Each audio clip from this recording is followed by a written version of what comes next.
amigos, muito boa noite a todos. Estou colocando no ar mais um boletim para a gente falar do Vasco e dos últimos acontecimentos do Clube Cruz Maltino. O Vasco que já está no Rio após o tropeço de ontem fora de casa e tentando juntar ali os cacos de mais um resultado longe dos seus domínios, o que é pior, após mais uma das muitas atuações ruins da equipe. Carille voltou a ser cobrado, a velha pressão está no ar e, para piorar, suas críticas à postura do time na noite de ontem colocaram ainda mais lenha na fogueira. Fato é que a difícil sequência que o Vasco terá pela frente nas próximas semanas pode determinar aí o futuro do treinador em São Januário. Quer saber mais de todos os detalhes desse assunto e do time que está se desenhando para o jogo contra o Flamengo? Então cola aqui, larga o like, compartilhe o vídeo com os amigos e se ainda não é um inscrito do canal, inscreva-se e aproveite. Meus amigos, e a noite de ontem fez o vascaíno dormir bem chateado com mais uma atuação muito irregular do time do Fábio Carille. Um futebol muito abaixo do que se esperava pela confiança que o grupo tinha conseguido após as últimas vitórias. É bem verdade que nem nas vitórias o time conseguiu aí performar em alto nível, mas atingiu os resultados. Ontem nem isso, um futebol fraco, desorganizado, com muitos erros técnicos e individuais e que só melhoraram um pouquinho após as substituições e após o Ceará tentar abdicar da partida ao sentar na vantagem do placar.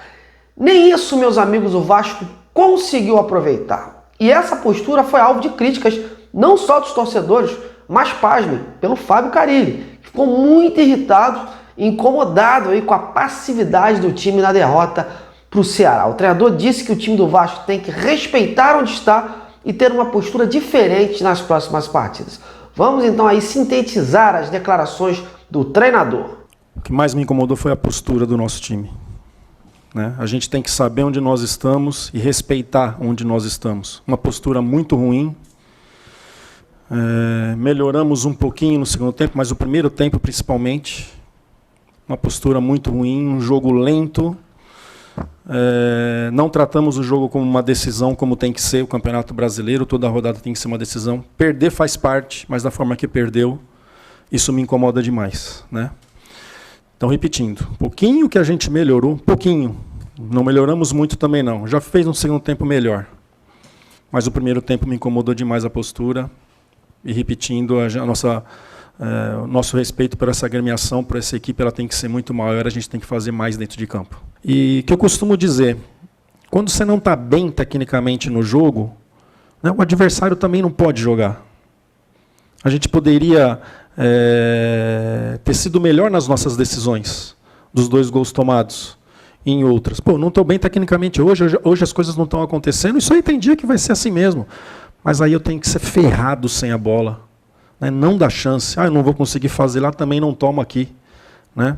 Essa postura assim, essa leitura e errar que erre para frente. Né? Não erre jogando do lado, jogando para trás. Me incomodou demais, foi chamada a atenção no intervalo, foi chamada a atenção no final agora. No final a gente tem que trazer como aprendizado para que não possa acontecer mais. Pois é difícil um técnico criticar os jogadores, né? Ainda mais num ambiente assim, publicamente, e num grupo que estava fechado com ele. Isso internamente pode ter os seus efeitos contrários.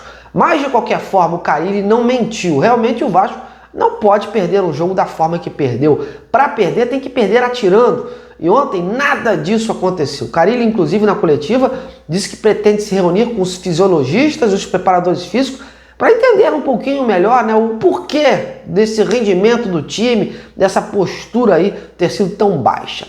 Em relação à sequência de jogos, disse que para o duelo contra o Flamengo, a preocupação é menor do que para do Lanús, já que o intervalo entre os 2 jogos é curto. Para o Flamengo, o Vasco ainda pode se representar, né, como se representou hoje, e com isso, amanhã e sexta-feira, tem novos coletivos. Já contra o Lanús, o intervalo é muito curto, né? Praticamente só vai ter um dia aí de bom treinamento.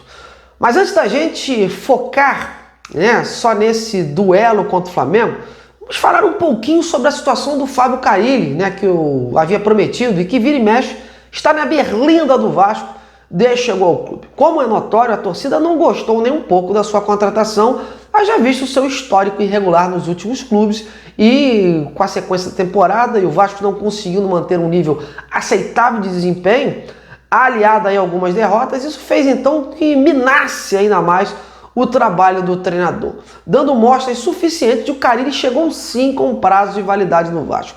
A cada derrota, a cada empate, a cada resultado ruim, dependendo com quem for jogar, a velha pressão vai voltar à tona. E voltou, né? E o Carille sendo aí o protagonista dessa velha pressão.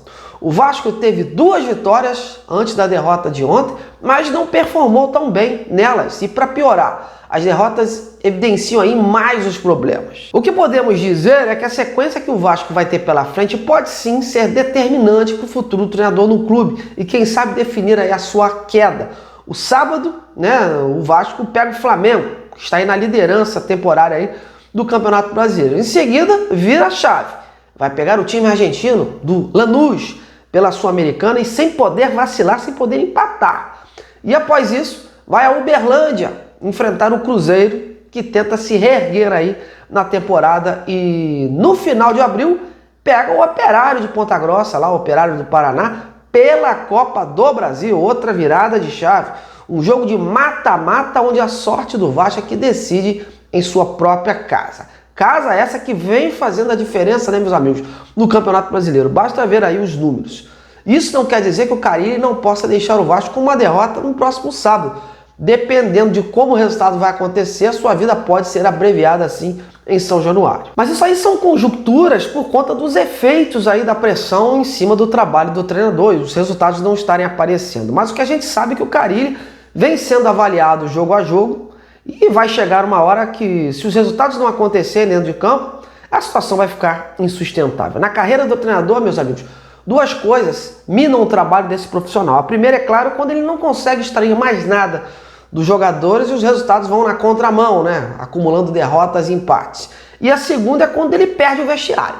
Portanto, vamos ficar de olho, porque essa sequência aí que o Vasco vai ter pela frente pode determinar muita coisa no clube. Agora, falando mais especificamente do clássico contra o Flamengo, né, no próximo sábado, a tendência após essas críticas sobre a postura do time em campo e da derrota é do Carille fazer mudanças, né? O técnico vem avaliando isso. Alguns nomes devem retornar e com isso, por si só, já farão parte do time titular. Caso do volante Tietê, muito bem é Coutinho, né? O Coutinho foi preservado, seguiu aqui no Rio treinando, e o Tietê poupado por problemas particulares, familiares.